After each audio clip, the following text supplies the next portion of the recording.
Our modern world runs on an invisible, hyper-connected web of oil supply chains. When that flow stops, the impact is immediate. Gas prices spike overnight, and we aren't talking about a frustrating 5-cent bump.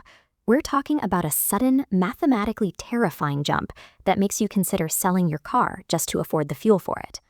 Without affordable fuel, the physical systems downstream choke. Trucking halts, grocery stores miss their deliveries and empty out.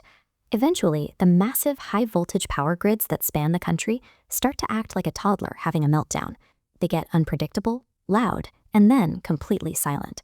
Faced with this vacuum, the immediate human reaction is panic. People rush the gas stations to hoard whatever is left, fighting to maintain a system that is already broken. But hoarding is just chaotic desperation. The alternative is stockpiling. Stockpiling is a calculated strategy, using approved, safe containers and meticulously rotating your supply so the fuel doesn't quietly rot and destroy your engine later. By the time the crisis hits and your vehicle is rendered useless, trying to directly replace gasoline is a fatal strategic error. Survival means completely redefining what energy actually does for you. The mental shift is simple. Energy is a capability, not a product you consume. Most people are trapped in an energy illusion. They assume they need continuous, heavy grid power humming in the background at all times just to live. They don't.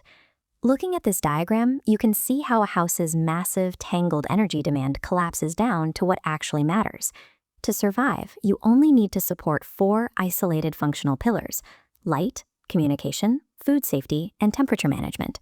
By isolating your power requirement to just those specific functions, the problem shrinks rapidly. You completely bypass the need for a loud, highly flammable combustion generator. Instead, you build a decentralized loop. You start with a portable power station, essentially a giant battery with standard outlets. You pair that with a foldable 100-watt solar panel. Under decent sunlight, that panel captures daylight and pushes it into the battery quietly and repeatedly. This closed loop gives you enough sustained power to keep phones charged, run a refrigerator, or power a CPAP machine overnight. CPAP stands for Continuous Positive Airway Pressure, a medical device used to keep airways open during sleep. And your system runs all of it without burning a single drop of fuel. Designing for specific functions rather than fuel reliance eliminates massive single points of failure. An impossible energy crisis becomes entirely solvable. If power is solved, you move to the communication pillar. When the internet drops and your phone signal vanishes, the resulting information blackout is deadlier than the power blackout. Complete silence breeds terrifying panic. The simplest technological solution is kinetic. A hand-crank AM, FM, and shortwave radio will outlast every piece of smart technology you own.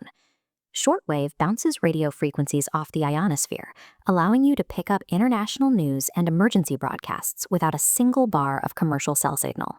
For a deeper layer of resilience, you look to ham radio. Ham radio is a global network of amateur broadcasters operating on dedicated radio frequencies. It bypasses commercial cell towers entirely, functioning as the vital nervous system for the prepared world. The remaining pillars, food and temperature, require the exact same functional logic.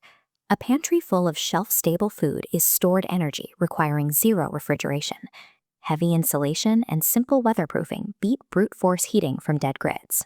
At this stage, people often suggest alternative fuels, pointing to DIY biodiesel as a magical backyard trick to turn trash into fuel. This is an incredibly dangerous trap. At an industrial level, biodiesel is a highly effective resource, but making fuel safely is complex chemical processing. It requires managing toxic substances, mitigating fire risks, and executing strict quality control in a highly controlled environment.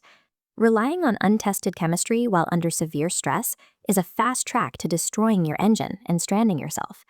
True survival avoids unnecessary risks. Surviving an energy lockdown has absolutely nothing to do with cinematic heroics, extreme survival tricks, or secret mountain bunkers. What actually keeps you alive is boring reliability.